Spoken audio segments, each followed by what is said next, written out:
علی بھائی، پہلا سوال ہے ایک بھائی کا جس میں وہ پوچھتے ہیں چند دن قبل 5 اگست 2020 کو انڈیا کی ریاستی دہشت گردی کا 1 سال مکمل ہوا۔ وزیر اعظم پاکستان جناب عمران خان صاحب کی جانب سے مقبوضہ کشمیر کے مسلمانوں کے ساتھ اظہار یکجہتی کے لیے 5 اگست 2020 کو یوم استحصال کشمیر کے طور پر منایا گیا، اور ساتھ ہی پاکستان کا نیا سیاسی نقشہ بھی جاری کیا گیا جس میں انڈین آکیوپائڈ کشمیر کو پاکستان کے حصے کے طور پہ شامل کر لیا گیا۔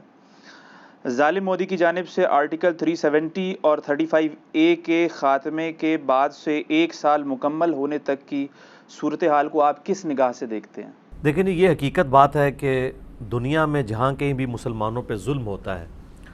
خواہ وہ کشمیر میں ہو، فلسطین میں ہو، افغانستان میں، شام میں، تو بحیثیت مسلمان دنیا میں جہاں کہیں بھی کوئی اور مسلمان آباد ہیں ان کا دل دکھتا ہے۔ ظاہر ہے کہ یہ ایک اللہ اور اس کے رسول عز و جل و صلی اللہ علیہ وآلہ وسلم کی نسبت سے مومنین کے درمیان ایک بائنڈنگ ہے، جس کا ذکر اللہ تعالیٰ نے سورۃ الحجرات کی آیت نمبر 10 میں کیا۔ اعوذ باللہ من الشیطان الرجیم، بسم اللہ الرحمن الرحیم، انما المؤمنون اخوہ، مومنین تو اس کے سوائے کچھ نہیں ہے کہ وہ آپس میں بھائی بھائی ہیں، یعنی اس کے علاوہ کوئی اور رشتہ نہیں۔ اصل رشتہ یہ ہے کہ وہ اللہ اور اس کے رسول عز و جل و صلی اللہ علیہ وآلہ وسلم کی نسبت سے آپس میں بھائی بھائی ہیں۔ اس کو سپورٹیو وہ حدیث ہے صحیح بخاری اور صحیح مسلم کی متفق علیہ حدیث ہے کہ اللہ کے محبوب صلی اللہ علیہ وآلہ وسلم نے فرمایا کہ تم باہم مہربانی اور شفقت میں اور محبت اور معاونت میں مومنین کو ایک جسم کی مانند پاؤ گے، کہ جسم کے ایک حصے میں تکلیف ہو تو پورا جسم اس کی تکلیف کو محسوس کرتا ہے اور بیداری میں وقت گزارتا ہے۔ حتیٰ کہ مسلم شریف کی حدیث ہے کہ مومنین ایک جسم کی مانند ہے، جس طرح جسم میں اگر آنکھ میں تکلیف ہوتی ہے تو پورا جسم اس کی تکلیف کو محسوس کرتا ہے، اگر سر میں تکلیف ہوتی ہے تو پورا جسم اس کی تکلیف کو محسوس کرتا ہے۔ صحیح بخاری اور صحیح مسلم کی ایک اور متفق علیہ حدیث ہے، بہت زبردست۔ نبی صلی اللہ علیہ وآلہ وسلم نے فرمایا کہ مومنین جو ہیں وہ ایک عمارت کی مانند ہیں جس کا ایک حصہ دوسرے حصے کو مضبوط کرتا ہے۔ اور پھر آپ صلی اللہ علیہ وآلہ وسلم نے اپنی مبارک انگلیاں جو ہیں یوں داخل کی اس کی پریزنٹیشن کے طور پر، کہ جس طرح یہ انگلیاں ایک دوسرے کو مضبوط کرتی ہیں اس طرح مومن جو ہیں وہ ایک دوسرے کو مضبوط کرتے ہیں۔ خیر، یہ ساری باتیں تو تعلیمات تھیں، پریکٹیکلی تو اس وقت آپ مسلمانوں کی آپس کی فرقہ وارانہ تفریق دیکھ لیں، لسانی بنیادوں کے اوپر تفریق دیکھ لیں، سیاسی بنیادوں کے اوپر تفریق دیکھ لیں تو دل خون کے آنسو ہوتا ہے، اور بیسیکلی یہی تفرقہ بازی ہے اور یہی ہماری یونٹی کا ٹوٹنا ہے، جس کی پاداشت میں ہم یہ برا وقت دیکھ رہے ہیں کہ پریکٹیکلی ہم کچھ بھی کرنے کے قابل نہیں ہیں۔ جہاں کہیں پر بھی مسلمانوں پر ظلم ہوتا ہے تو صرف ایک مذمتی قرارداد کو ہی ہم سامنے لا سکتے ہیں، یا دعا کر سکتے ہیں، یا 1 منٹ کی خاموشی اختیار کر سکتے ہیں، یا جمعے والے دن آدھا گھنٹے کے لیے ہم جو ہے وہ علامتی طور پہ ٹریفک کو روک سکتے ہیں، وہ بھی اپنی ٹریفک کو، کسی کی نہیں سر، اپنی ٹریفک۔ یعنی اگر سکول میں بچے گئے ہیں تو وہاں پہ ذلیل ہو رہے ہیں، اگر کوئی بندہ ہاسپٹل میں جا رہا ہے تو راستے میں وہ ذلیل ہو جائے، وہ ہمیں اس چیز کی کوئی پرواہ نہیں ہے۔ یہ ہم جو ہے وہ مسلمانوں کی آزادی کے لیے، جو آزاد مسلمان ہیں نا، ان کی آزادی چھین سکتے ہیں، بس یہ کر سکتے ہیں۔ صورتحال تو آپ کے سامنے ہے۔ پاکستان کی 73rd اینیورسری اب یہ آنے والی ہے 14 اگست 2020، اور یوم آزادی یہ 74th ہوگا، کیونکہ 1947 والے کو اگر پہلا گنا جائے تو یہ 2020 میں 74واں یوم آزادی بنے گا۔ اس موقع پر بحیثیت قوم میرے خیال ہے ہمیں محمد علی جناح رحمہ اللہ تعالی اور اس وقت جو کشمیری عوام ہے، خصوصاً جو مقبوضہ کشمیر کے مسلمان ہیں، ان سے کم از کم شرمندگی کا اظہار تو ضرور کرنا چاہیے۔ اس میں کوئی شک نہیں ہے کہ پچھلے سال جب یہ مودی فرعون کی طرف سے یہ ایکٹیویٹی پرفارم کی گئی آرٹیکل 370 والی، اور پھر اس کے بعد 35A کو بھی سسپینڈ کیا، جس کی وجہ سے کشمیر کی ایک خصوصی حیثیت جو تھی وہ ختم ہو گئی۔ اس کے بعد بالکل سٹارٹ پہ تو ہمارے پرائم منسٹر صاحب نے بڑا مضبوطی سے کشمیریوں کا مقدمہ لڑا، اور UNO کی جو تقریر تھی وہ پوری دنیا کے اندر اس کی دھوم مچی، بلکہ اس تقریر کے بعد تو انڈین آکوپائڈ کشمیر کے مسلمانوں کو بھی تھوڑا بہت اس حوالے سے شک گزر گیا کہ اب شاید کچھ فیصلہ ہو جائے گا، اور پرائم منسٹر کے حق میں وہاں پہ بھی آپ کو پتہ ہے ریلیاں نکالی گئی۔ لیکن پھر وہ دن ہے اور یہ دوبارہ 5 اگست 2020 گزر چکی ہے۔ اس ایک سال کے اندر کوئی خاطر خواہ پیش رفت نہیں ہوئی۔ اب یہ جب سال پورا ہونے والا تھا تو پھر سے ہمیں خیال آیا کہ یار وہ تو کشمیریوں کے اوپر ظلم ہو رہا ہے، تو پاکستان کا نیا سیاسی نقشہ جاری کیا گیا۔ اس سیاسی نقشے کی کوئی اہمیت نہیں ہے، یہ اسی طرح کا نقشہ ہے جس طرح کہ پہلے انڈیا نے بھی ایک نقشہ جاری کیا ہوا ہے۔ ان چیزوں کی کوئی اہمیت نہیں ہے، یہ صرف علامتی طور پہ ہیں۔ اور یہ نقشہ تو وہ نقشہ ہے جو ہم بچپن میں ہم جب مطالعہ پاکستان پڑھتے رہے تو یہی نقشہ پڑھتے تھے، یہ تو بعد میں پھر پتہ نہیں بیچ میں کیا ہوا تو وہی والا نقشہ بحال ہو گیا۔ باقی رہا کہ اس نقشے کے اوپر آپ UNO کو منوا لیں یا باقی دنیا کو منوا لیں یا گوگل والے آپ کا نقشہ چینج کر دیں گے، تو ایسا کوئی نہیں ہونے کا۔ ٹھیک ہے، ہم اپنے یہاں پہ لوگوں کو ایجوکیٹ کر سکتے ہیں، ایک ویژن دے سکتے ہیں، میں اس کی مخالفت نہیں کرتا۔ اسی طریقے سے یہ جو جنگی ترانے ISPR کی طرف سے ریلیز ہوتے ہیں، ہمیں جنگی ترانوں سے قطعاً کوئی اختلاف نہیں ہے، بلکہ یہ اسلام میں یہ ترانے ہیں۔ ہمیں اختلاف یہ ہے کہ یہ ترانے شائع کر کے یا اسی طریقے سے یہ نیا سیاسی نقشہ پیش کرنے کی بنیاد کے اوپر آپ اپنے باقی جو کرنے والے کام ہیں ان سے عوام الناس کی توجہ کو نہیں ہٹا سکتے۔ اب دیکھیں کہ لوگ کتنے ایجوکیٹ ہو چکے ہیں، اور ہے دکھ کی بات ہے یہ کہ ISPR کے پیج کے اوپر ذرا نیچے پاکستانی عوام کے کومنٹس پڑھیں۔ آپ ویسے آنکھیں بند کرنا چاہتے ہیں ضرور کر لیں کہ یہ کوئی انڈین لوگ ہیں جو چینلز چلا رہے ہیں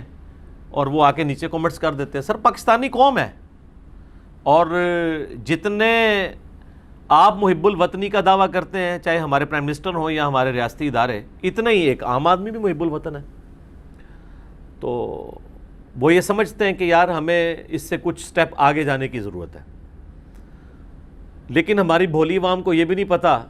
کہ ہم اس سے زیادہ کچھ کر بھی نہیں سکتے۔ اس کی وجہ یہ ہے کہ ہم اکانومی کے پوائنٹ آف ویو سے کمزور ترین نیشن ہے۔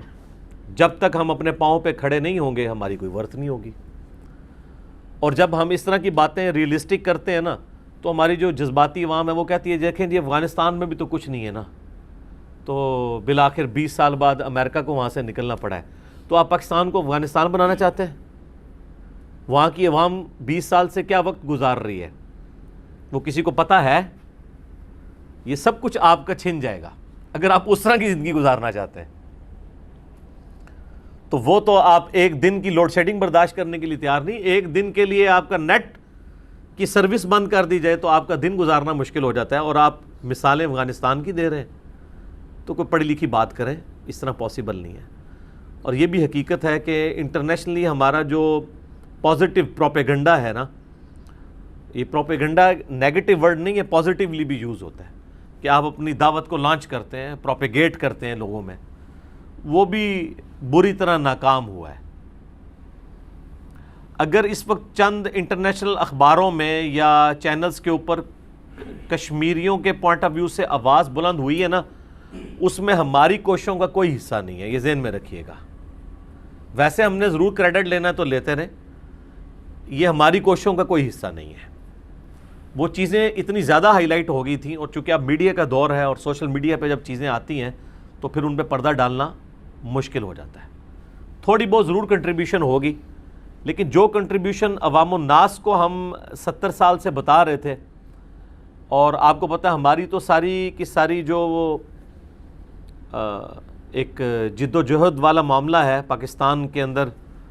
ہمارے اس ڈیفنس سسٹم کو مضبوط کرنے کا، وہ ہے ہی انڈین بیسڈ ہے، اس اعتبار سے کہ ہم اینٹی انڈین پالیسی کو لے کے چل رہے ہوتے ہیں۔ اب جب کہ مشکل وقت آیا اور عوام یہ توقع کر رہی تھی کہ ہم کوئی یعنی ایکٹیویٹی پرفارم کریں گے کسی بھی اعتبار سے، جس طریقے سے کبھی کبھار انڈیا بھی پاکستان کے اوپر جو ہے وہ کوشش کرتا رہتا ہے ناکام، تو اس قسم کی کوئی کامیاب کوشش ہماری طرف سے ہوگی، چونکہ ظاہر ہے ہم نے تو نیشن یہی پروڈیوس کی ہے نا کہ ہم 2 منٹ میں جناب فلاں کو بھی فتح کر سکتے ہیں، 3 منٹ میں فلاں کو بھی فتح کر سکتے ہیں، تو اب عوام وہی کچھ ایکسپیکٹ کر رہی ہے، تو یا تو پھر عوام کو بتائیں کہ نہیں یار یہ آپ کو صرف کتابوں میں پڑھانے کے لیے یا سوشل میڈیا پہ پوسٹیں شیئر کرنے کے لیے، گراؤنڈ ریئلٹیز اس سے بہت مختلف ہیں، یہ بتانا اب ضروری ہوگا، ورنہ جس طریقے سے اس وقت ہمارے ریاستی اداروں کا، ہماری حکومت کا مذاق اڑایا جا رہا ہے سوشل میڈیا کے اوپر، یہ بہت بڑا لمحہ فکری ہے ریاستی اداروں کے لیے اور گورنمنٹ کے لیے بھی، اور ایک عام پاکستانی کے لیے بھی۔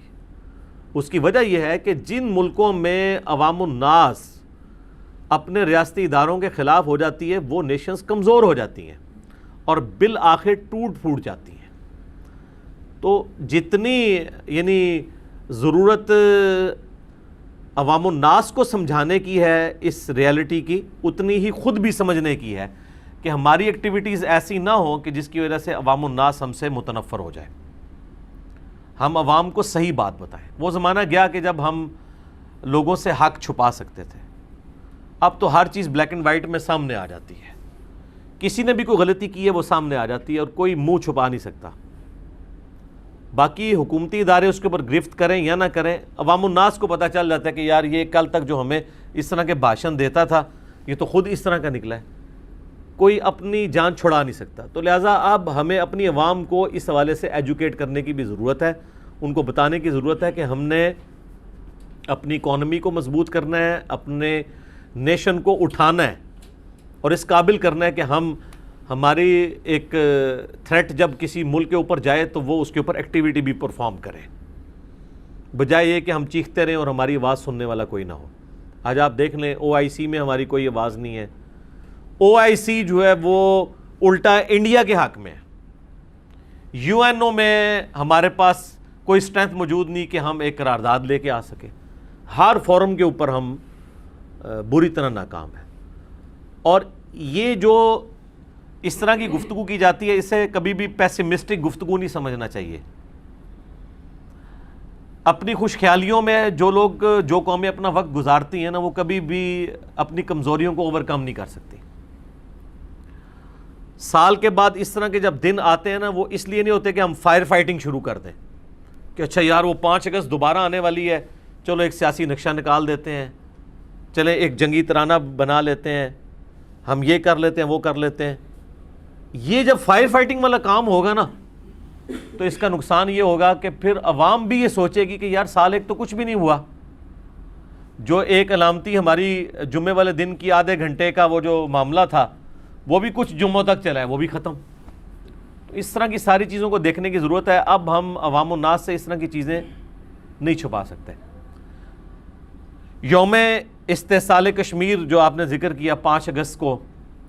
ڈکلیئر کیا تھا پرائم منسٹر نے، بہت اچھی بات ہے، کرنا چاہیے، اس کو پرماننٹلی کر دیں، بس اس دن کو منائیں، اس کو چھٹی کا دن نہ منائیں۔ وہ چھٹی کا دن ایک 5 فروری کافی ہے۔ باقی قومیں جو ہیں وہ دن منانے کے ساتھ کام کرتی ہیں، ہم دن منانے کے ساتھ چھٹیاں کر لیتے ہیں، تو چھٹی کا دن نہ منایا جائے۔ اس کے علاوہ اسلام آباد میں تو میرے گھر کے پاس سے ہی وہ کشمیر ہائی وے گزرتی ہے، اس کا نام اب انہوں نے سری نگر ہائی وے رکھ دی ہے، ٹھیک ہے، بہت اچھی بات ہے۔ یہ علامتی چیزوں کی بھی اپنی جگہ اہمیت ہے، لیکن ان علامتی چیزوں کے اوپر تکیہ کر کے اصل کرنے کا کام چھوڑ دیا جائے۔ اب ہو سکتا ہے کسی کے دماغ میں آئے جی آپ بتائیں کیا کام کرنا ہے، میرے بھائی میں نے کیوں بتانا ہے؟ جو ان چیزوں کی تنخواہیں لے رہے ہیں، جو ان چیزوں کے اگینسٹ عزت اویل کر رہے ہیں، وہ بیٹھے نا، مجھ سے کیوں پوچھتے ہیں؟ ہم تو آپ کے پیچھے چلنے والے ہیں. ہمیں جو آپ یعنی اتنے عرصے سے سمجھا رہے تھے کہ جی ہم یہ کر دیں گے, ہم وہ کر دیں گے, ہم تو آپ کے پیچھے چلنے والے ہیں. آپ نے ہمیں گائیڈ کرنا ہے. ہم تو عوام الناس ہیں, ہم تو لیڈرز کے پیچھے کھڑے ہیں. ہم اپنی فوج کے ساتھ بھی کھڑے ہیں, اپنے پرائم منسٹر کے ساتھ بھی کھڑے ہیں, اپنے ہر ریاستی ادارے کے ساتھ کھڑے ہیں. ہمیں نہ کوئی کہے کہ آپ مشورے دیں. مشورے وہ بعض اوقات اس لیے بھی مانگ رہے ہوتے ہیں کہ ہم کو اس قسم کا مشورہ دیں تو کل کو پکڑ کے مذاق اڑانا شروع کر دیں اس مشورے کا, اور جب اپنی مرضی آئے تو اسی مشورے کو اپنی طرف سے لانچ کر دیا جائے اور اس کے اوپر کریڈٹ بھی اویل کرنا شروع کر دیا جائے. تو یہ کام ہم نے نہیں کرنا, یہ آپ نے کرنا ہے. ہم فالوورز ہیں. انشاءاللہ ہم ہر فورم کے اوپر مسلمانوں کے حق میں جو بھی آواز اٹھے گی ہمارے پرائم منسٹر کی طرف سے, ہمارے آرمی چیف کی طرف سے, ہم ان کے ساتھ کھڑے ہوں گے. لیکن کوئی سٹیپ کیا جائے. اب یہ ہوتا ہے کہ مطلب وہ یہ ہمارا تو ایک میرا خیال ہے ایک ایسا کامن نعرہ ہے جو ہر سیاسی لیڈر بھی لگواتا ہے, قدم بڑھاؤ فلاں فلاں ہم تمہارے ساتھ ہیں. تو قدم بڑھاؤ پھر سر, قدم بڑھانے کے بعد ساتھ ہوں گے نا. اگر آپ کھڑے ہو جائیں گے تو پھر ہم آپ کے ساتھ کیسے کھڑے ہوں گے؟ تو جس بھی سٹیپ کے اوپر قدم بڑھانا ہے آپ بڑھائیں, انشاءاللہ تعالی ہم آپ کے ساتھ کھڑے ہیں انشاءاللہ تعالی. باقی یہ ہمارا جو پلیٹ فارم ہے چونکہ ایک نصیحت کا پلیٹ فارم ہے, یہاں پہ ہم نے جاگو اور جگاؤ والا کام کرنا ہے. ہم نے کوئی آرمڈ کنفلکٹ نہیں کرنا اپنے لوگوں کے ساتھ, صرف سمجھانا ہے. جو صحیح مسلم میں حدیث ہے کہ برائی دیکھو تو ہو سکے اپنے ہاتھ سے روکو. اب یہ ہاتھ سے روکنے کا کام حکومت وقت کا ہوتا ہے, ریاستی اداروں کا. اس کے بعد کہا گیا اگر ہاتھ سے نہیں روک سکتے تو اپنی زبان سے روکو. یہ کام ہے جو واعظین کا ہے, علماء کا ہے, تھنکرز کا ہے. اور اگر زبان سے بھی نہیں روک سکتے تو کم از کم دل میں اسے برا جانو. لیکن پھر کہا گیا ذالک اضعف الایمان, یہ ایمان کا سب سے لوئسٹ درجہ ہے کہ کوئی شخص برائی کو دل میں برائی سمجھے. تو یہ جو سب سے لوئسٹ درجہ ہے نا, یہ تو بزدل لوگوں کا رکھنے کا کام ہے. جو اہل ایمان ہے وہ کم از کم زبان سے برائی کو برا کہیں گے, اور جو طاقت رکھتے ہیں وہ ہاتھ سے بھی رکھیں گے. چونکہ ہمارا پلیٹ فارم یہ دعوت و تبلیغ کا پلیٹ فارم ہے, اس میں ہم ریٹن میں کر سکتے ہیں یا اپنی زبان سے کر سکتے ہیں. دل والا معاملہ تو ظاہر ہے پھر وہ ایک منافقت کی طرف لے جانے والا عمل ہے, کیونکہ کہا گیا اس کے بعد کوئی ایمان ہی نہیں ہے. تو والا معاملہ تو چھوڑ دیں. ایٹ لیسٹ انسان کو گونگا شیطان نہیں بننا چاہیے, سچائی کی بات ضرور کرنی چاہیے. اور میں گورنمنٹ سے بھی ریکویسٹ کروں گا, ریاستی اداروں سے بھی, کہ جو لوگ بھی آپ کی کمزوریوں کو ہائی لائٹ کرتے ہیں اور وہ پاکستانی ہیں, ان کے اوپر کبھی بھی غدار وطن کا لیبل نہ لگایا کریں. وہ بھی وطن سے اتنی محبت کرتے ہیں, اور شاید ان میں سے کئی لوگ آپ سے زیادہ کرتے ہوں, کیونکہ آپ میں سے کئی لوگ اتنی ساری فیسلٹیز کو اویل کر کے بھی اتنا کام نہیں کر رہے ہوتے جو دوسرے لوگ اپنی جان سٹیک پہ لگا کے وہ کام کر رہے ہوتے ہیں. تو اس اعتبار سے وہ زیادہ انپٹ دے رہے ہوتے ہیں. تو کبھی بھی کسی کے اوپر اس طرح کا لیبل نہ لگایا جائے, بلکہ ہمدردی کے ساتھ دیکھا جائے ہر ایک کو. پھر ہر شخص کا ایک ٹریک ریکارڈ موجود ہوتا ہے کہ ہاں جی اس نے کس موقع پہ کیا کہا, کس موقع پہ کیا کہا. آج کل کے دور میں کسی کو غدار وطن ثابت کرنا کوئی مشکل کام نہیں ہے. یہ سی سی ٹی وی کیمرے کا دور ہے, یہ فونوں کی ریکارڈنگ کا دور ہے, یہ اسمارٹ فونز کا دور ہے. ہر بندے کی ہر ایکٹیویٹی کے اوپر نظر رکھی جا سکتی ہے. اس کی جائیداد کتنی ہے, اس کا بینک بیلنس کیا ہے, اس کے پاس بلیک منی وائٹ منی کے اعتبار سے ریکارڈ کسی کا ڈیپ ڈگ کروانا ایک عام بندے کا کوئی مشکل کام نہیں ہے ریاستی اداروں کے لیے. ہماری پولیس کے پاس اس طرح کی فیسلٹیز آ گئی ہیں کہ عام ایک موبائل فون ہے, وہ اس کو ٹریس کر کے پن پوائنٹ اس بندے کی لوکیشن تک پہنچ جاتے ہیں. تو جب اتنی ساری آپ کے پاس کمپیٹنسیز موجود ہوں, اس دوران اگر آپ کسی کے اوپر غدار وطن کا الزام لگاتے ہیں تو 2 منٹ میں اسے پروف ہونا چاہیے کہ وہ آپ پروف کر سکیں عدالت کے سامنے. اور اگر آپ یہ نہیں کر سک رہے تو معذرت کے ساتھ پھر یہ قوم کے ساتھ دشمنی ہے کہ جو آپ کی غلطی ہائی لائٹ کرے اس کو آپ غدار وطن کہتے ہیں. اور آپ دیکھیں کہ جو پولیٹیکل لیڈر اس قسم کے نعرے لگاتا ہے نا,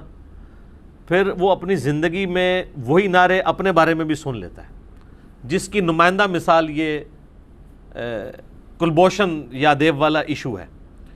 اس ایشو کے اوپر ہماری اس وقت کی موجودہ حکومت اس وقت حکومت میں نہیں تھی، اور اس وقت کی حکومت کے بارے میں جو باتیں انہوں نے کی کہ یہ تو ملے ہوئے ہیں، یہ ایجنٹ ہیں، یہ فلاں ہیں، وہی ساری چیزیں لوٹ کے اب ان کے اوپر فٹ ہو رہی ہیں، بلکہ اس سے زیادہ بری فارم میں فٹ ہو رہی ہیں۔ اب وہ میں ٹیکنیکل بحثیں نہیں کرنا چاہتا، آپ سب کو پتہ ہے کہ اس وقت کیا ہو رہا ہے، اشارتاً بات کافی ہے۔ تو جب یہ چیزیں اس طریقے سے فٹ ہونی شروع ہو گئی ہیں تو اب ہم آپ والی ڈاکٹرین لے کے اب آپ کو غدار وطن کہنا شروع کر دیں تو یہ کہیں گے نہیں، ہمیں نہ دیں، ہمیں اس طرح کی بات نہ کریں۔ تو آپ کو بھی کوئی حق نہیں پہنچتا کسی دوسرے کے بارے میں یہ بات کہیں تا وقت کہ آپ اسے پروف نہ کر سکیں۔ اور آج کا دور کوئی سٹون ایج کا دور نہیں ہے کہ آپ کہیں کہ پروف کرنا بہت مشکل ہے، یہ اتنے مکار ہیں کہ یہ تو کوئی دلیل چھوڑتے ہی نہیں ہیں، اس لیے پکڑے نہیں جاتے، یہ ہو جاتا ہے وہ ہو جاتا ہے۔ نہ سر، یہ آج کل کی باتیں نہیں ہیں، اللہ کے فضل سے آج کل اس طرح کے لوگوں کو پکڑنا کوئی مسئلہ نہیں ہے، اللہ کے فضل سے، الحمدللہ۔ تو یہ چند ایک گزارشات میں نے رکھنی تھی۔ باقی یہ پلیٹ فارم چونکہ ایک دعوت کا پلیٹ فارم ہے، اس میں تو ہم صرف دعا کر سکتے ہیں، اور میں آپ کو یہ تحدیث نعمت کے طور پر بتاؤں کہ الحمدللہ دنیا میں جن علاقوں میں سب سے زیادہ ہمارا دعوت و تبلیغ کا کام ہے نا، ان میں سے ایک انڈین آکوپائڈ کشمیر بھی ہے، ماشاء اللہ تعالیٰ۔ ٹاپ آف دا لسٹ اگر 5 جگہ ہم چوز کریں نا، ان میں سے ایک ہے، کیونکہ ہماری اکیڈمی میں رابطہ کرتے رہتے ہیں تو اس لیے مجھے فیڈ بیک ملتی رہتی ہے، ای میلز کے ذریعے، واٹس ایپس کے ذریعے۔ تو ہم اس پلیٹ فارم سے ان کے لیے دعائے خیر ہی کر سکتے ہیں۔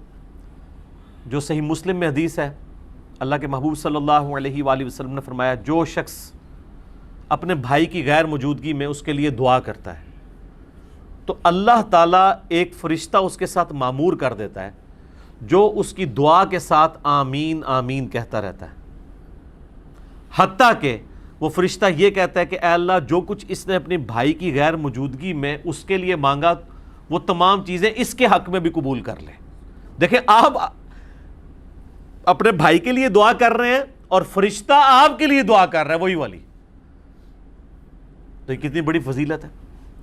تو میرا خیال ہے ہمیں اس دردناک اینیورسری کے موقع کے اوپر کشمیریوں کے لیے دعا کرنی چاہیے، باقی مسلمانوں کے لیے بھی، خواہ وہ افغانستان میں ہوں، فلسطین میں ہوں، چائنا میں ہوں، شام میں ہوں، جہاں کے بھی مسلمان کافروں کے ہاتھوں پٹ رہے ہیں یا مسلمانوں کے ہاتھوں، تمام کے لیے ہمیں دعا کرنی چاہیے۔ اللہم انی اسألک بأنک انت اللہ لا الہ الا انت الاحد الصمد الذی لم یلد ولم یولد ولم یکن لہ کفوا احد وإلہکم الہ واحد لا الہ الا هو الرحمن الرحیم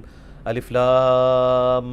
میم اللہ لا الہ الا هو الحی القیوم اللہم صلی علی محمد وعلی آل محمد کما صلیت علی ابراہیم وعلی آل ابراہیم انک حمید مجید اللہم بارک علی محمد وعلی آل محمد کما بارکت علی ابراہیم وعلی آل ابراہیم انک حمید مجید اللہم ربنا آتنا فی الدنیا حسنہ وفی الآخرۃ حسنۃ وقنا عذاب النار ربنا آتنا من لدنک رحمۃ وہیئ لنا من امرنا رشدا لا الہ الا انت سبحانک انی کنت من الظالمین اللہم اغفر لحینا ومیتنا وشاہدنا وغائبنا وصغیرنا وکبیرنا وذکرنا وانثانا اللہم من احییتہ منا فاحیہ علی الاسلام ومن توفیتہ منا فتوفہ علی الایمان آمین۔ اے اللہ، پوری دنیا میں مسلمان جہاں کہیں بھی ظلم کی چکی میں پس رہے ہیں، بالخصوص ہمارے کشمیر کے مسلمان، چائنا کے مسلمان، افغانستان کے مسلمان، شام کے مسلمان، جہاں کہیں بھی مسلمانوں پر ظلم ہو رہا ہے، اپنوں کے ہاتھوں یا غیروں کے ہاتھوں، اے اللہ تمام کی جان، مال، عزت، آبرو کی حفاظت فرما اور ان کو اس آزمائش سے جلد از جلد نجات عطا فرما۔ اے اللہ، ہمارے ماں باپ کی، ہمارے بیوی بچوں کی، پوری امت کی، بالخصوص کشمیر کے مظلوم مسلمانوں کی، چائنا کے مظلوم مسلمانوں کی، افغانستان کے مظلوم مسلمانوں کی، شام کے مظلوم مسلمانوں کی تمام دینی دنیاوی جسمانی روحانی ظاہری باطنی پریشانیاں تکلیف مصیبتیں دکھ بیماریاں دشواریاں دور فرما، اور جن جن بھلائیوں کا سوال تیرے محبوب صلی اللہ علیہ وآلہ وسلم نے تجھ سے کیا ان تمام کے حق میں قبول و منظور فرما، اور جن جن چیزوں کے شر سے تیرے محبوب صلی اللہ علیہ وآلہ وسلم نے پناہ طلب کی ان تمام کو ان چیزوں کے شر سے اپنی پناہ عطا فرما۔ اے اللہ ہمارے ملک پاکستان کی خیر فرما، اسے اندرونی اور بیرونی خطرات سے محفوظ فرما، اور اے اللہ جو کچھ ہم نے مانگا وہ بھی ہمیں عطا کر دے، اور جو نہ مانگ سکے ہمارے حق میں بہتر ہے تو ہمیں بن مانگے ہی عطا فرما دے۔ وصلی اللہ علی حبیبہ سیدنا محمد وعلی آلہ واصحابہ اجمعین الی یوم الدین۔